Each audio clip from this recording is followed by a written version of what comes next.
It's a beautiful Friday morning as we welcome you back to your Feel Good Breakfast. Thank you so much for joining us. Now, we all know that Google is such a part of our everyday life that it's become a part of, like, a verb, if you will, for searching for something on the internet. You Google something. Now, Google South Africa recently ran its first social media campaign called #MyGoogleZA. And Head of Communications in South Africa, Mish Atagana, is here to tell us more about the results that were found and the future of tech and the internet in South Africa and on the African continent. Mish, always good to have you here. Thank you so much for having me. It's so exciting here and everyone's buzzing. Yeah, it's a Friday. I mean, how can you not be happy?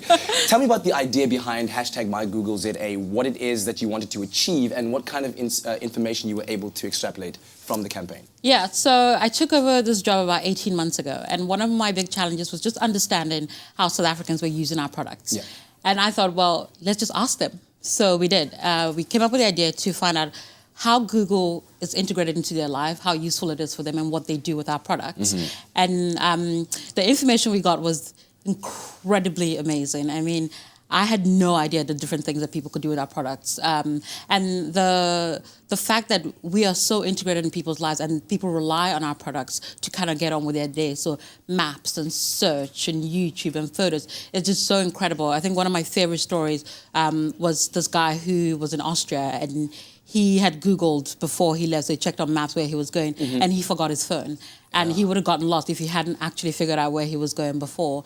And then there's this lady who found a scholarship through Google, and a lady who used Translate to kind of understand where she was, and a guy in Italy who broke his collarbone and needed to talk to the doctor and used Translate to kind of get medical assistance. It's so amazing, just these things that I work for Google and I take so many of these things for granted. And I just don't realize how interesting the kind of use cases are. And what I found as well was that by learning all this information, we could better actually assist South Africans and Africans that are using our products. Speaking of which, Africa has shown the biggest rate of growth in the usage of Google and the internet. So gathering all of this information, what does this mean for the usage of Google, not only in South Africa, but on the African continent and perhaps the next couple of years for Google?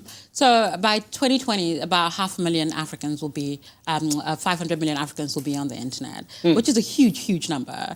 And when you think about that, all these people are coming online for the first time on a mobile device. When they get there, they need things to do. So they need to be able to find information. They need to be able to get to places. They need to be able to get jobs. And one of the most important priorities for us right now is how do we make sure that what Africans and South Africans are doing on the internet is locally relevant for them. Absolutely. So, I'll take YouTube, for instance. How do we make sure that young Africans can use this platform as a form of job creation? How can we make sure that we're creating a new generation of entrepreneurs who are using their mobile device, using the internet to create gainful employment, but also telling African stories? And I think that's the most important thing, because I used to be a journalist and I traveled around Africa quite a bit.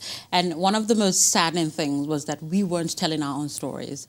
And what technology has done, and YouTube does, is it allows us to do that now. There we go. Well, Ginako, the time is now, and thank you very much for bringing us good news from Google's perspective. Of course, the world of technology continues to grow at exponential rates, and you want to be part of this world. So, of course, we at Expresso will always do our best to keep you up to date. Mish, thank you very much. Thank you so much for having me. And right now, over to the birthday girl with the news.